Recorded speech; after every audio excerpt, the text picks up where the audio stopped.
I want to thank the Student Bible Ministry for this invitation to be with you tonight at Rowan State College. It's a great privilege to be on your campus and to address you. I hope that by the end of the evening we'll have plenty to discuss together. You know, we all have a long history in our country. We know quite a bit about what we sometimes call dirty little secrets. People love dirty little secrets. That's why the tabloids are full of stories as they are and why people buy them at the supermarket. I suppose one of the best-known dirty little secrets in our culture during my lifetime was the sexual affair between the President of the United States, John Fitzgerald Kennedy, and Marilyn Monroe. While that was going on, many people were aware that that was happening. I hear that many people in the news agencies and the media were aware of it, but it was a secret. It's one of those secrets that everybody knows, but nobody would talk about. It was a dirty little secret. It was not the sort of thing it was appropriate to talk about regarding the President of the United States. People talk about it openly now. It's very well acknowledged and so forth. But at the time, it was, as I say, a dirty little secret. But dirty little secrets don't exist simply on the pages of our supermarket tabloids. Dirty little secrets also exist in the halls of academia. I don't mean that there are little secrets about your professors and their extramarital affairs that students may know about and may whisper about. I'm talking about something much more academic that is nevertheless kept a secret because often your professors don't want to look at it, don't wish to acknowledge it, and probably don't know how to handle it, and so would wish it would just go away. Their own dirty little secret. Non-Christian scholars in general and instructors at our universities have a dirty little secret which is unpleasant to admit, even to themselves. And what is it that your professors will not tell you openly, and that I wish to open the can of worms so we can get a discussion going about it? Your professors will not tell you openly that non-Christian worldviews cannot provide the intellectual preconditions that are necessary for the departments of the university to conduct their work, much less provide the foundation necessary for the university itself. Let me say that again. Your non-Christian university professors don't wish to admit, will not talk about openly the fact that non-Christian worldviews do not and cannot provide the intellectual preconditions necessary for any of the departments of the university, much less for the very concept of the university itself. Unbelieving philosophies about reality, knowledge, how we know about reality, and how we should live our lives. Unbelieving philosophies cannot make sense of the assumed and practiced values, procedures, and judgments in any field of human inquiry. In short, those who reject the Christian faith, the outlook on life that is promoted in God's self-revelation, the Bible, those who reject the Christian faith don't thereby reject all philosophy or reject all presuppositions about the nature of reality and knowledge and living. They rather approach life and they approach all the fields of inquiry in an autonomous way, that is to say, free of any commitment to God and His revelation. They approach life as though they were intellectually self-sufficient. They can make sense of things. They can make sense of those things that we take for granted, those things which are non-negotiable, those things which everyone seems to assume. They think they can make sense of that without relying on the outlook of God's Word. And what I am telling you is that those who have studied in these various departments, who really know their fields, know better. Autonomy cannot provide the intellectual foundations for the sciences, cannot provide the intellectual foundations for the liberal arts. For years, we have been experiencing in our country the ideological disintegration of the university, and that's everybody's dirty little secret on campus. We don't want to ask the tough questions. We don't want to ask the philosophical questions because your professors know that the tough questions don't have an answer. So the best way to handle them is the way David Hume handled the problems with his own skepticism. He said, I'd rather just go out and play backgammon and forget that I cannot provide a foundation for science, given my approach to life. Tonight I want to talk about the long history of these dirty little secrets, how intellectual autonomy has robbed the university of the foundations necessary for the work in the various departments of the school, as well as the very concept of the university itself. So I'm going to try to fly through a few of the departments in the modern university and talk about problems that are there. And I'm going to give special attention later on when we get to the English department to a problem that I think is more than just one pertaining to English. That's the problem of deconstructionist approaches to language and communication. But before we get there, let's just talk about a few others. Sociology, any student who starts out in the sociology department is going to find out very early about the work of Margaret Mead. Margaret Mead went and lived a life for some period of time among certain Samoan island tribes, and there found that the young women of these tribes apparently felt no particular guilt about premarital sex. This is very different from at least the United States culture at that time, and this led her to do further analysis and comparison. And when she did, she drew the conclusion that apparently sexual mores are culturally relative. Culturally relative. And it has become somewhat characteristic of sociology departments now to teach cultural relativism, the view that all values, especially pertaining to things such as sex or property, that all values are relative to the culture in which people live. The argument goes like this. One culture looks at sex this way, another culture looks at sex a different way, a third culture looks at sex an even different way, and consequently there is no universal obligation, there is no universal ethic with respect to sex. Now this logic is deplorable logic. This line of reasoning should be seen through by everybody, but it has become something of the standard fare in the modern university. We say it's different strokes for different folks. People do things differently. Consequently, there's a different ethic. There is no universal, absolute way of looking at right or wrong.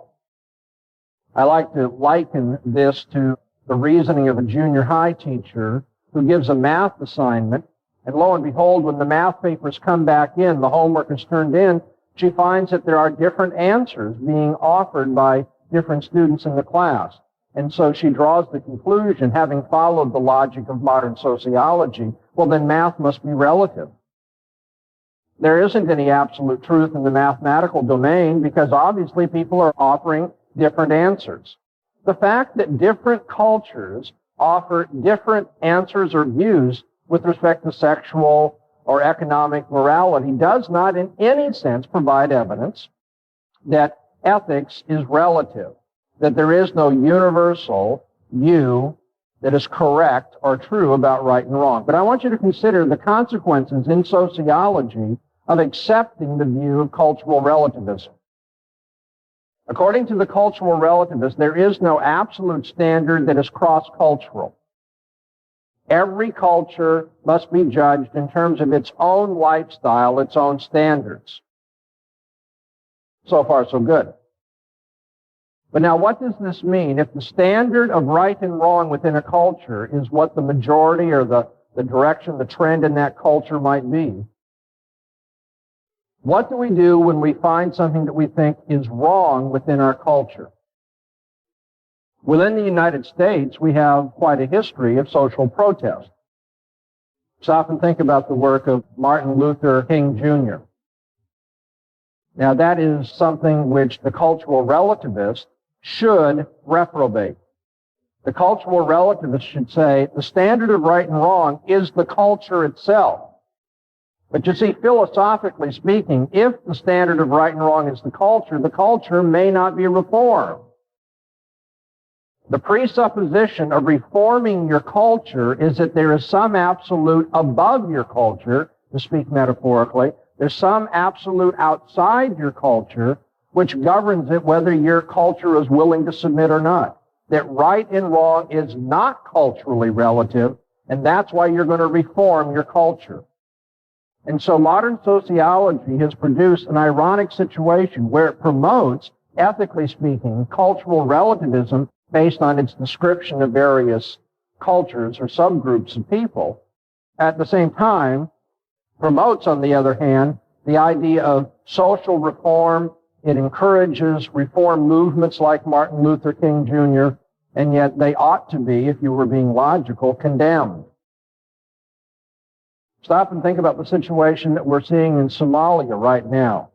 A warlord society where a certain elite because they have the guns, a certain elite get the first crack at the food supplies and the medical supplies and so forth, and actually despise the children and the others around them that are starving. They laugh at their distress and the widespread death about them.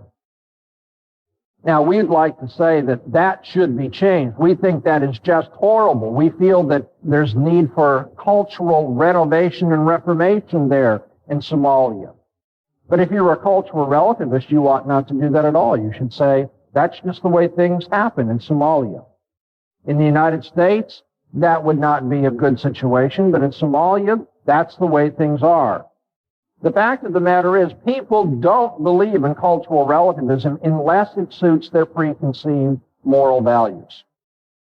Because when we look at the situation in Somalia, we don't say, hey, it's different strokes for different folks. Too bad those people are dying. We look at Somalia and we say there is a law, there is a moral standard that is above that culture and which governs all cultures. It is wrong for warlords to take care of themselves and to starve the people around them. You say, well, but Dr. Bahnsen, there is a way to deal with things like warlords and the need for social reform. Democratic societies have developed methods by which we can change society through a peaceful vote of the people. After all, doesn't our Constitution begin, we the people? We the people rule. And so if we can go around and convince people that a change should be made from the warlord situation of Somalia or from the racial prejudice of the days of Martin Luther King Jr., if we can get people to vote properly, the majority can change their culture. Cultures don't have to stay the way they are. But you see, that answer continues to beg the question as to what the standard of right and wrong is. If the standard of right and wrong is we the people, then where the majority, as in Somalia apparently, where the majority go along with this kind of lifestyle, or in the Deep South during the days of Martin Luther King Jr.'s marches, if the majority of people in the culture are willing to accept that situation, we can't really complain given an unbelieving worldview that teaches cultural relativism. We the people can lead to not only the blessed circumstances that we enjoy in most of the places in our nation, but can also lead to a Heil Hitler, for crying out loud. We the people can be convinced by a Hitler to proclaim our allegiance to him. Are we really going to say everything then is different strokes for different folks? The sociology department has made nonsense of what most people take as their most basic values, makes nonsense of democratic reform, makes nonsense of the very notion of reforming your own culture. About the political science department. Is any better off in the modern university? Can the political science department, given unbelieving presuppositions about life, make sense of some of our most cherished traditions here in the United States? One of the things that we hold in high esteem is free elections. Okay? Can the political science department explain why we should have free elections? Why that's appropriate, that such values would govern us, that we allow people freely to choose their own leaders? We're in the midst of a political campaign right now. We just take it for granted. The people are allowed to choose. Well, who says the people are allowed to choose? The political science department must do more than simply describe American culture where people are allowed to choose. Must also explain how that can be justified, how you can make sense of that. Why is it that we should have free elections, the appeal to the majority opinion about what's right, rather than simply appealing to might? Why shouldn't there be force? Why shouldn't there be the appeal to guns and to coercion? Why shouldn't we be in the situation that Thrasymachus describes in Plato's Republic, where justice is whatever is in the interest of the stronger? Why do we have our American institutions like free election? The political science department, if it does not have a Christian view of man, does not have a Christian view of man in society, can't really justify it, can only say, well, it so happens that's what we have here. If man is nothing more but the furthest extreme of evolutionary development, then man is just one more animal among the animals. And you know how animals resolve their problems out in the forest, out in the jungle and so forth? They don't appeal to right. They don't appeal to free elections. They appeal to whoever has the sharpest teeth and can run fastest. Now, why shouldn't we be like that if we're just part of the evolutionary development, the animal kingdom? If the political science department assumes an evolutionary view of man, it can't tell us why free elections are appropriate. Or if the political science department assumes a behavioristic view of man, where everything that a man does or says is theoretically predictable based on antecedent causes, the stimulus-response mechanisms that have been built up in the person. The political science department, if it assumes a behavioristic view of man, can't explain why we should have, quote, free elections, that means uncoerced, but nevertheless, free elections at all. It turns out that men are not going to make choices. They're nothing more but advanced white rats that have been stimulated in a particular way. The very concept of free elections is an anomaly within a non-Christian way of looking at life. Let's move quickly to the psychology department. What is man, according to the psychology department? Does it make any difference at all? Well, what if we assume that man is nothing more but matter in motion? That man doesn't have any kind of occult reality or aspect to him. He's not a spiritual being in any sense. He has no relationship to God who transcends this world. That man is just a natural object. A very interesting, a very complicated, but nevertheless completely natural object. In which case, men do not have minds by which they think. They rather have brain tissue. And that's it. Advanced brain tissue, very complicated brain tissue, but brain tissue nonetheless. In the psychology department, if that's what we say about man, the question is going to arise, if we are consistent with our presuppositions, if our thinking is nothing more but the result of electrochemical stimuli subject to the laws of biology, chemistry, and physics, why do we trust the outcome of our brains at all? Our brains lead us to say certain things, but why should we consider what we say any more true than the growth of a weed should be considered true? Let me put it to you this way. Because psychology deals with something that seems spooky and occult and kind of arcane to many people, I'm afraid we allow our psychologists to get away with intellectual murder. They ship all sorts of assumptions in that they have no right to, given their presuppositions. Let's take the naturalistic presupposition about man, where what I do when I think is only the result of certain laws of physics and biology and so forth, controlling the gray matter in my cranium. Why should we assume that there's anything like self-consciousness, free thought, and commitment? These are the sorts of things, as human realities, we all take for granted. Self-consciousness, free thought, and commitment. I know who I am. I know that I'm different from this podium and from the audience to whom I'm speaking. I know what it is to go into a library, to read 2 or 3 books on a different subject, to freely think about that and make a commitment that I think this one's right or this one is right or whatever. That's a common human reality. It's part of our day-to-day experience. How can naturalistic psychology make sense of that experience? For you see, if I am what the psychologist tells me, the naturalistic psychologist, What goes on in my brain is just the configuration of atoms and molecules subject to certain electrical chemical stimuli. The analogy is a crude one, but I want you to think of a stack of bricks. Bricks have no personality. Bricks make no choices. Bricks are just subject to the laws of biology and physics, etc.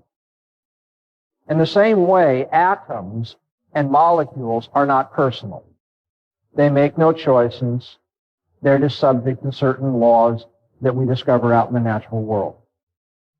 Now, if I took this stack of bricks that I've referred to and started arranging those bricks in a rather complicated configuration, even though each brick is impersonal, lacks self-consciousness and choice, would any complicated configuration of these bricks finally bring them to the point where the bricks understood that they were bricks? Would the complicated configuration ever start thinking about itself, start considering choices as to what is true, and make commitments? Now, of course, you're laughing. You're saying, of course, bricks don't do that sort of thing. Oh, but now, are you going to be persuaded if I say, well, what if I put the bricks in a very complicated configuration? You're going to say, no, Dr. Bahnsen. If you multiply the personal value of one brick, which is 0, times the personal value of another brick, which is 0, times the personal value of another brick, the configuration will make no difference. You still don't get anything like personality. You get 0 times 0 times 0. The same is true when you talk about atoms and molecules.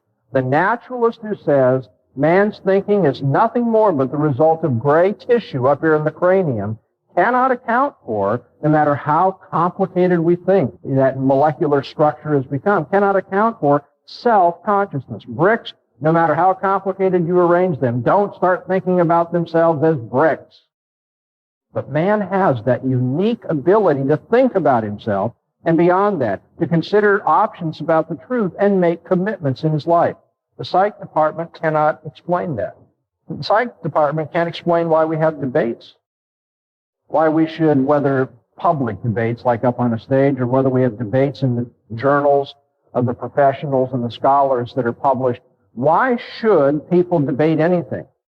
If what I think and say is only the result of the laws of physics and biology and chemistry, then I can't help say but what I do given the stimulus that I've received. And consequently, it doesn't do me any good to try to debate with you to change your mind, because you're just going to think whatever the laws of physics and chemistry and biology have conditioned you to say. And so we're not going to be able to change our minds. Now, sometimes people think, oh, but Dr. Bahnsen, one of the factors is the debate itself. And so now there's a new set of stimuli coming into the gray matter in the cranium. And so maybe you will stop saying the things you have been saying, and you'll start saying other things. So there is a change possible. But now what does that assume? That assumes that people can freely choose to enter into the debate and say what they do. And that brings us back to problem 1 in the psych department. How is it that any configuration of the bricks is going to be self-conscious and make choices? You see, the debate itself is not like one of the free factors that stimulates me. The debate is just one more example of the universe just chugging along, the cogs in the machine moving us to do what we do and say what we say. In the psych department, if we don't believe that there's some spiritual aspect to man, if we see man as nothing more than an advanced animal, just a natural product, then of course behaviorism makes a great deal of sense. But if you hold to a behavioristic view of man, what does not make sense is that you believe that there's a human dignity that must be respected. If you believe that man is nothing more but an animal subject to stimulus-response mechanisms, then you ought not to have any qualms about stimulating men to get from them what you want. But of course, if you were to really practice that in the psych department, if we were really to start to take human subjects, not white rats, but human subjects, and just treat them whatever way we want to get from them the responses that we want, we would be taken to jail. Now, someone might say, yeah, but you shouldn't be taken to jail because there is no right and wrong. There's just gray matter and the laws of nature. The psych department cannot make sense of human dignity in our restraint upon experimentation of human beings if the psych department really believes its behavioristic presuppositions. Well, of course, not all psychologists are behaviorists. There are the psychoanalysts among us and other schools similar to them that believe that there is what we'll call an occult side to man's reality. Human reality demonstrates something more than just the results of natural processes. The real problem is that if you assume a materialistic view of the universe, a naturalistic view of the world in which we live, how do we ever get occult properties? How does it ever come about through the process of evolution that which was not moral or was not spiritual or personal or mental eventually becomes, through gradual changes in the physical mechanism, someone that has personality, has freedom, has a spirit or a soul or an id or a superego or anything you want to talk about that cannot be fully accounted for in principle anyway, in terms of the laws of physics and biology. The psych department cannot make sense of human reality, cannot even make sense of its own procedures and its restrictions and restraints. Let's move quickly to physics.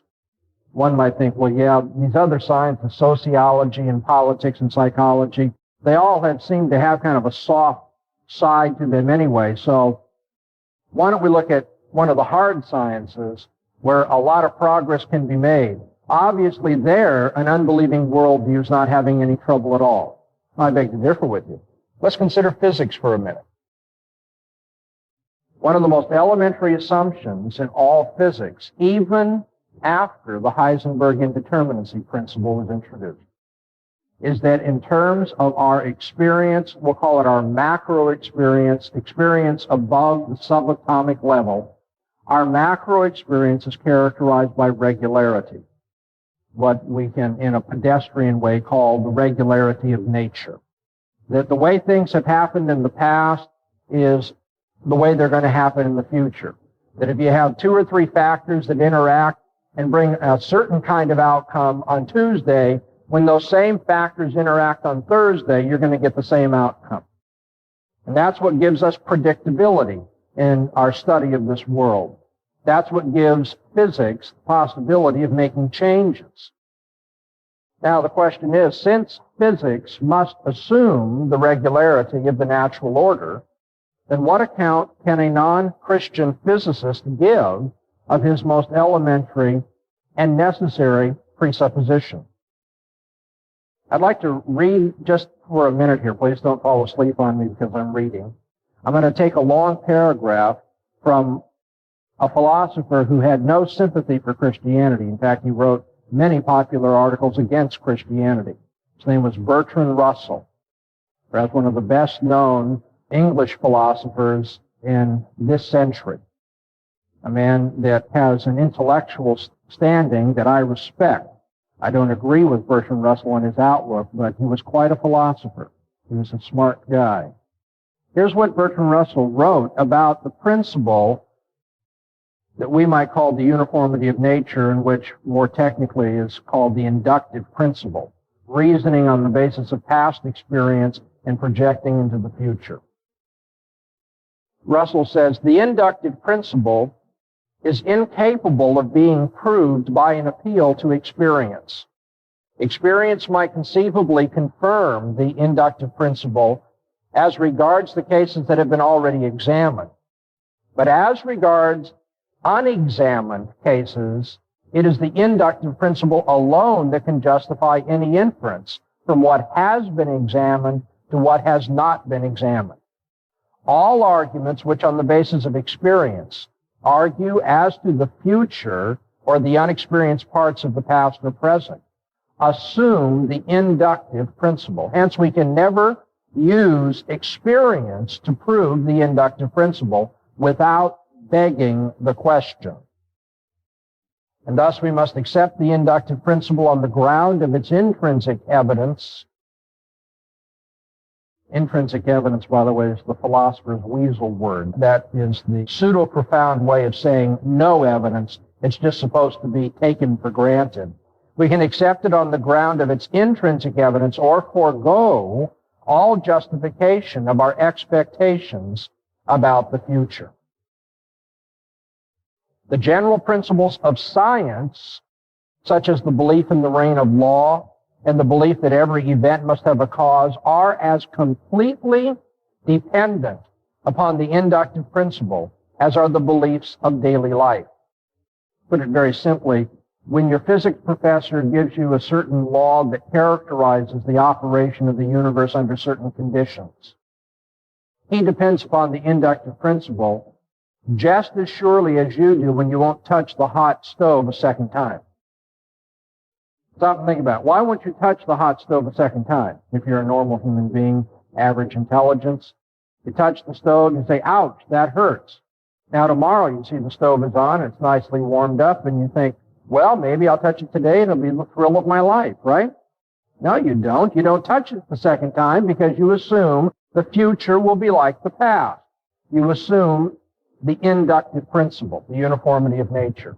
And he says that holds as much in science as it does in the beliefs of daily life. And now I'll finish the quote. All such general principles are believed because mankind has found innumerable instances of their truth and no instances of their falsehood.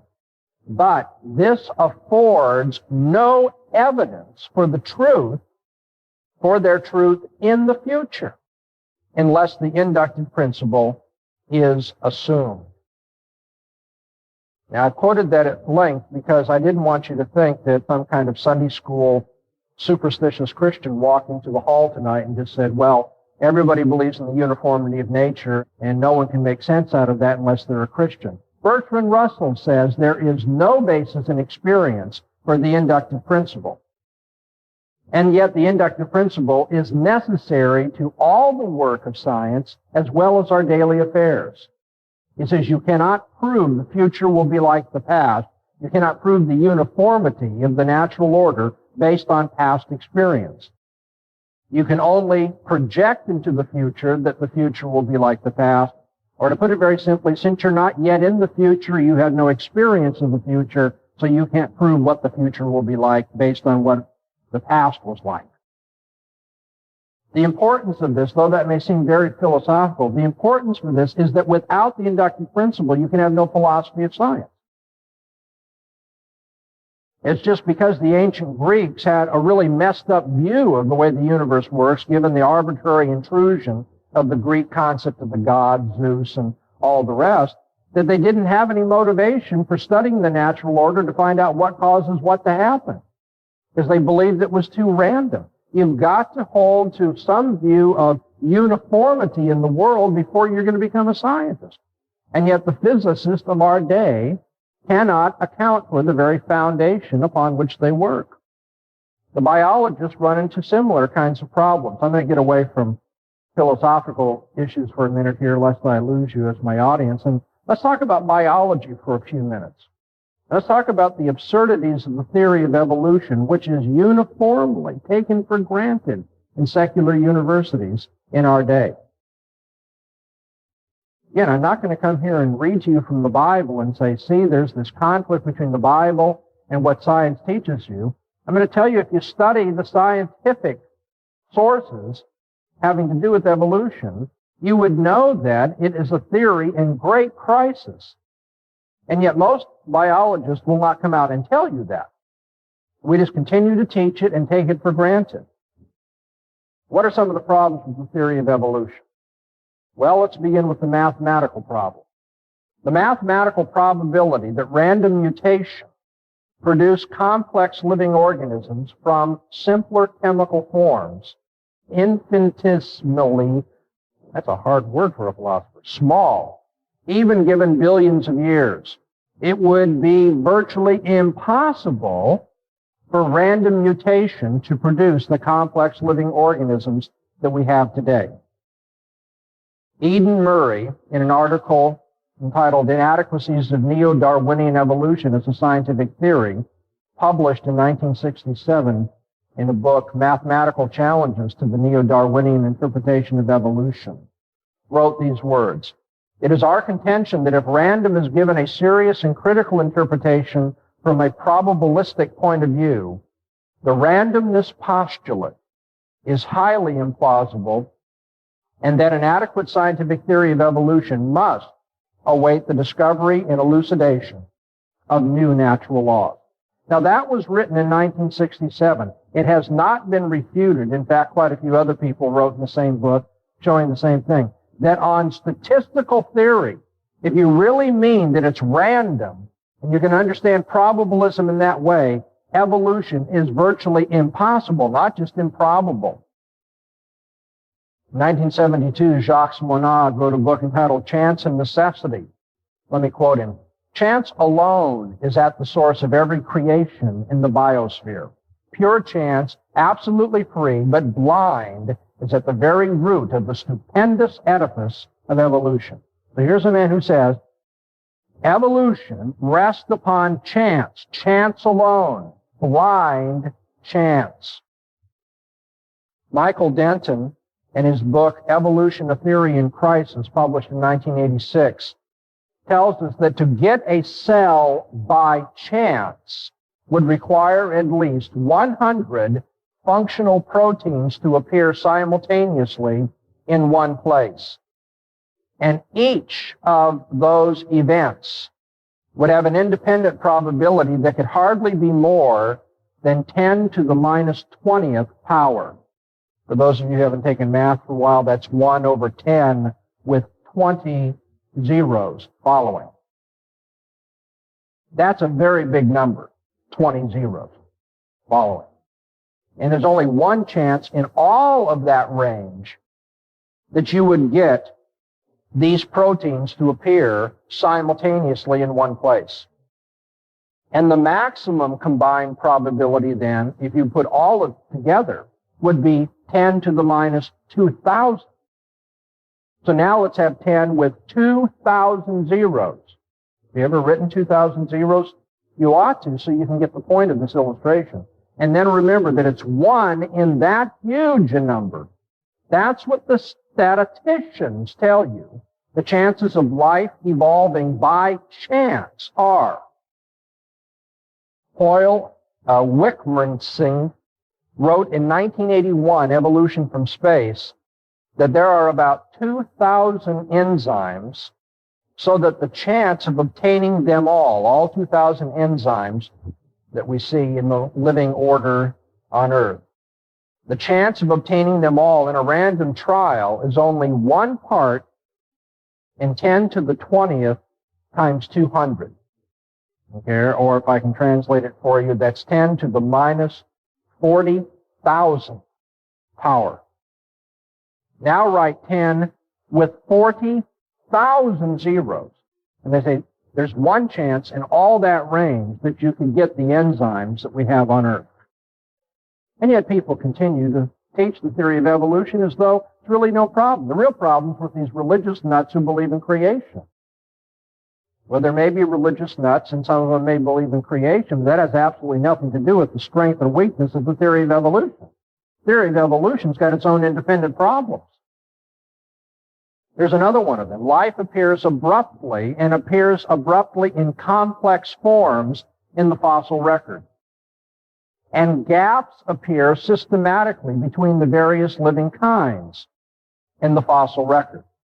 Now, we have hundreds of millions of fossils that have been found in this world and analyzed.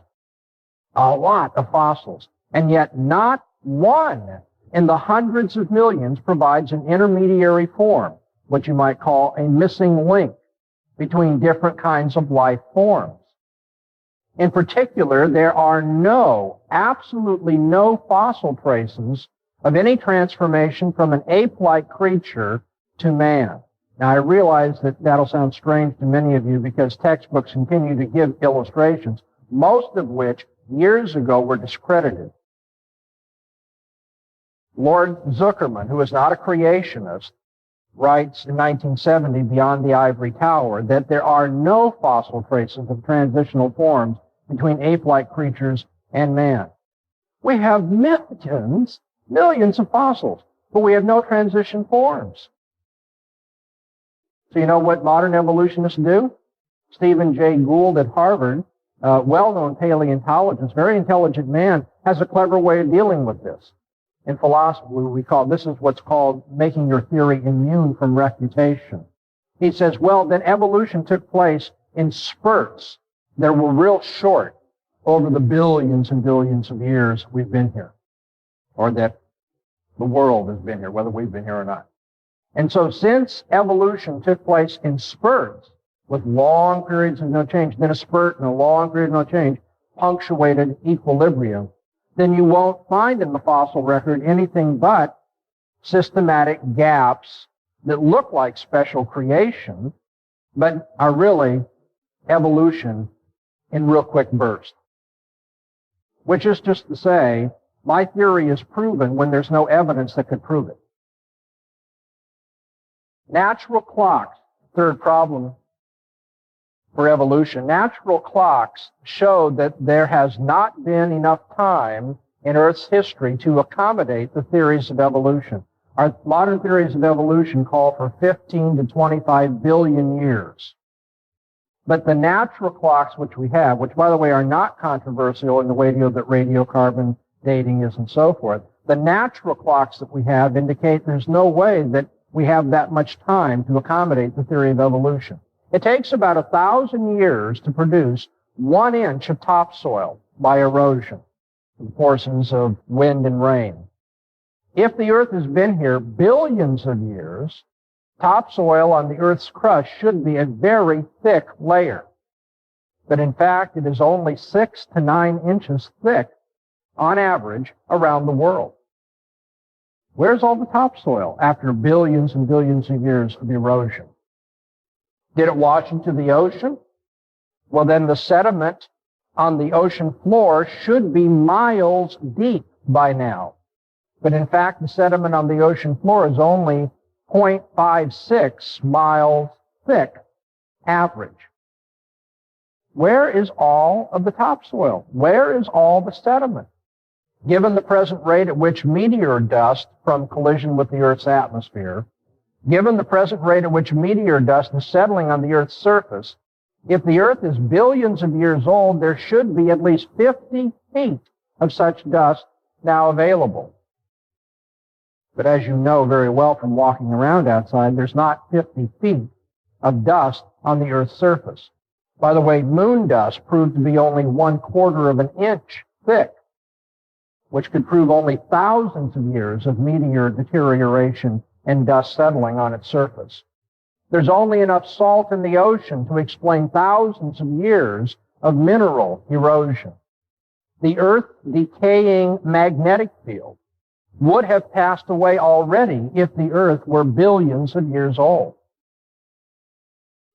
Evolution cannot deal with the statistical problems of its theory, cannot deal with the fossil record, cannot deal with the natural clocks that tell us we don't have billions of years to play with.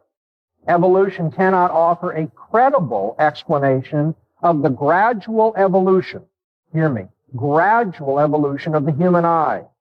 A partial eye is no advantage to an organism, cannot account for the gradual evolution of sexual differentiation, male and female genitalia, much less the passing from cell division to copulation as a way of reproducing. Evolution cannot account for how you begin with a reality that is disordered and then becomes ordered, nevertheless inorganic. And then this ordered inorganic reality becomes living reality. Cannot account for how order comes from disorder or life comes from non-life. Cannot account for how life under identical circumstances begins to differentiate and to vary into different kinds of forms. Cannot account for how intelligence comes from non-intelligence. Cannot account for how inarticulate life becomes articulate life. Cannot account for how a language-moving but non-moral being becomes a moral being. That is to say, evolution starts out with the Big Bang, if you want to use that particular cosmology, begins with no personality, begins with no order, begins with no articulation, morality, and so forth, and somehow believes over time things add up to an intelligent, articulate, and moral man. The fact of the matter is, evolution doesn't rest upon empirical, observational, or scientific credentials at all. Back in 1874, J. Tyndall wrote these words: "The basis of the doctrine of evolution consists not in an experimental demonstration, but in its general harmony with scientific thought." What I'm saying is, over 100 years ago, champions of evolution were already saying, listen, it's not something that's experimental and provable. Even worse, Stephen Jay Gould, whom I mentioned a few moments ago, in a famous article, 1977, Paleobiology, wrote these words: "The general preference that so many of us hold empirical observation induced from the objective study of nature." Now, I'll bet you find that a little surprising if you've listened to your non-Christian biology professors, who dismiss, of course, Christian views of origin as just metaphysical fairy tales. But here's one of the leading evolutionist defenders in our day, one of the most well-regarded scientists of our age, saying, listen, evolution is a metaphysical preference. It is not something that comes from a high-order empirical observation induced by an objective study of nature. So it won't surprise you then that Louis Bonheur, in 1984, Bonheur was the president of the Biological Society of Strasbourg, became the director of the Strasbourg Zoological Museum, and eventually the director of research at the French Center of Scientific Research, one of the most well-regarded continental scientists alive today. And he wrote, and I quote, "Evolution is a fairy tale for grown-ups. This theory has helped nothing in the progress of science. It is useless." Now, I'm not quoting him as necessarily representative. Not everyone's going to say that. I'm quoting him because he is uniquely honest. That it is not a scientific theory. It is a metaphysical theory. It is a philosophy. It is a preference that people have, and it's a useless one. Now, the biology department has its real problems because it's a dirty little secret. The scientists realize evolution's got terrible credentials, but we teach it as dogma nonetheless. Let's move to the math department. Maybe math at least can save, science and an autonomous approach to the world. Maybe unbelievers can at least account for the mathematical domain of the modern university. One of the questions that we should ask our math professors is why they think that math is applicable to the world of experience. Do we learn our laws of mathematics, our number theory, and so forth from observation? Do we go out and test and compare other people's experiences, and then finally we come up with the laws of mathematics? Well, if you're a mathematician, no, we don't. Although some people for a while at the end of last century tried to argue that, it's really rather preposterous to think that universal, absolute, concepts like math are learned from limited and fallible experience. But nevertheless, if we do not get our laws of math from the natural world and observation of it, why is it the laws of math work so well in the natural world? Why are they so applicable and relevant? That is, if they're a mental construct imposed on the world, why does the world seem to get along with them so well? How do we account for that? Besides that, how would we account for the laws of mathematics or even numbers in a materialistic universe anyway? If as an unbeliever you believe that everything is matter in motion, how on earth are you going to account for the existence or the reality of numbers? What are numbers?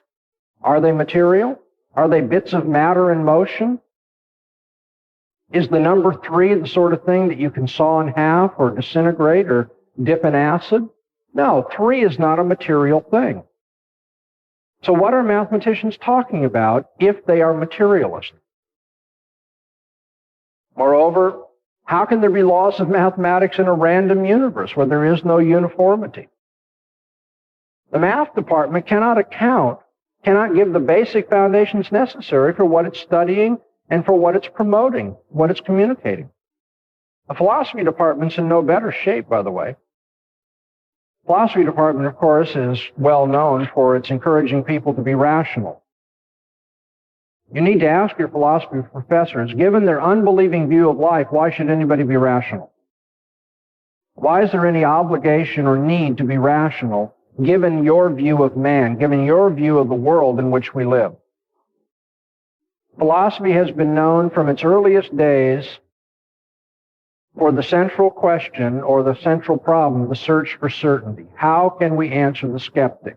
The skeptic seems to think we can't know anything for sure. The philosopher has taken it as his task from long ago to provide an answer to that, and many different kinds of answers have been offered. Have any of them been successful, apart from the Christian answer? And the answer is no. After years and years and years, philosophers can still not explain the foundations for epistemic certainty. In terms of a theory of knowledge, how man can have certainty. In fact, this is such an embarrassing situation that by the turn of this century, this last century, John Dewey was writing about certainty and explained that it was a misguided task or a misguided problem that any philosopher sought foundations for certainty in the first place. He said, we don't need certainty. All we need is workability. And so that's why truth is what works. You don't have to be certain in terms of the intellectual foundations of something. You just need to have something that helps you to get along in your environment and solve your problems. So the search for certainty under Dewey is given up altogether in favor of practicality. And thus, that school of thought is called pragmatism.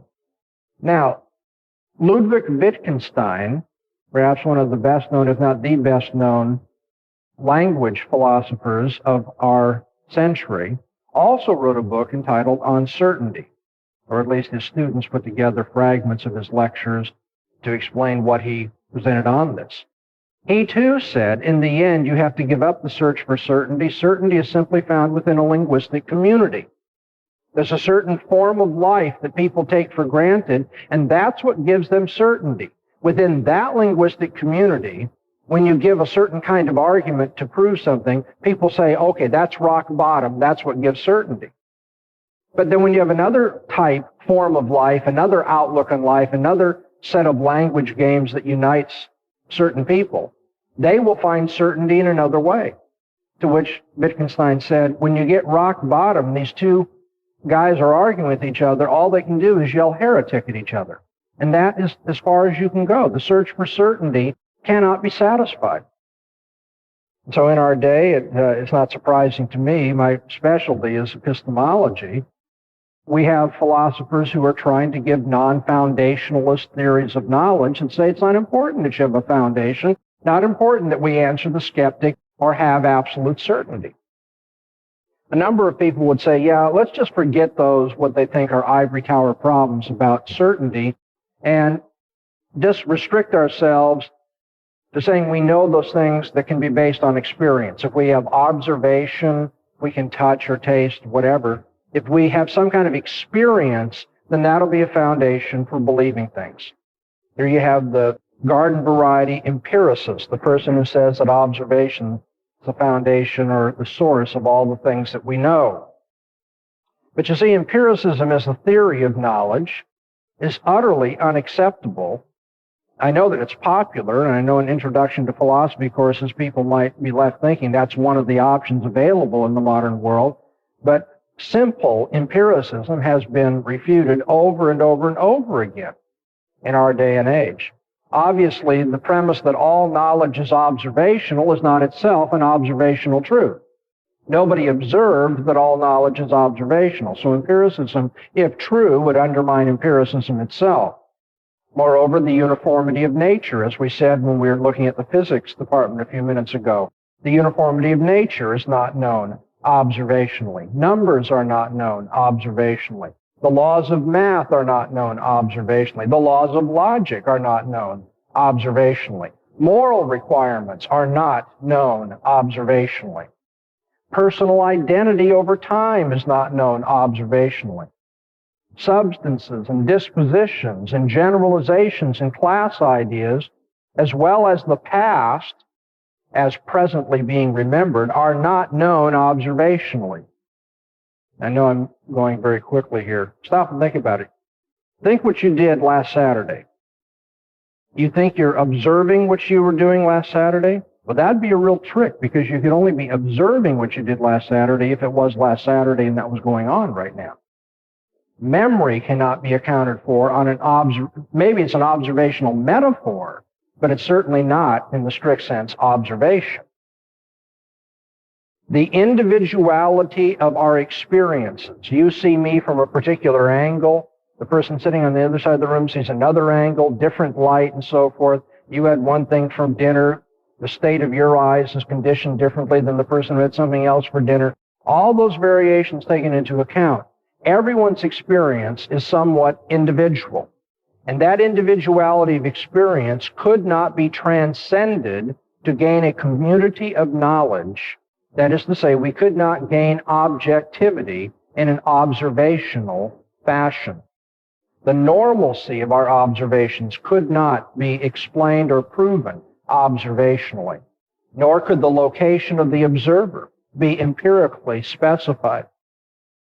The consistency of our linguistic usage, of our memories, the consistency of our prediction about linguistic usage cannot be accounted for observationally. Problems of illusion and perspectival variation cannot be answered from within an empirical framework. Now, I know that I'm just like machine gun bullets here, and I apologize for that. Our time is short. But I want you to know that the philosophy department is full of problems today and cannot give an account for how we know the things we know in the most basic assumptions of daily life. How about law? How is law doing, the law school and the legal departments in our day? The biggest problem in law departments in our day, although very few people present it as a problem, is that of legal positivism. The view that all law is what is decreed by an overlord. The law is the mandate of the magistrate. There isn't anything above that social reality that makes law law. Or to put it very simply, in pedestrian terms, there is no law above the law of the magistrate. Now, that particular theory of law has gained ascendancy in our day, but that particular theory of law cannot account for such things as the Nuremberg trials. Why do we try people for war crimes if law is simply the decree of the magistrate? The Nazis that were tried were obeying their orders. They were following the law. On what basis, then, are they condemned unless you believe there is something beyond the law of the magistrate, a law above all human laws, to which all human laws must answer? So that laws which violate the higher law are immoral and as such ought not to be accounted as true laws, or at least not binding laws. The problem of legal positivism cannot be answered from a non-Christian point of view.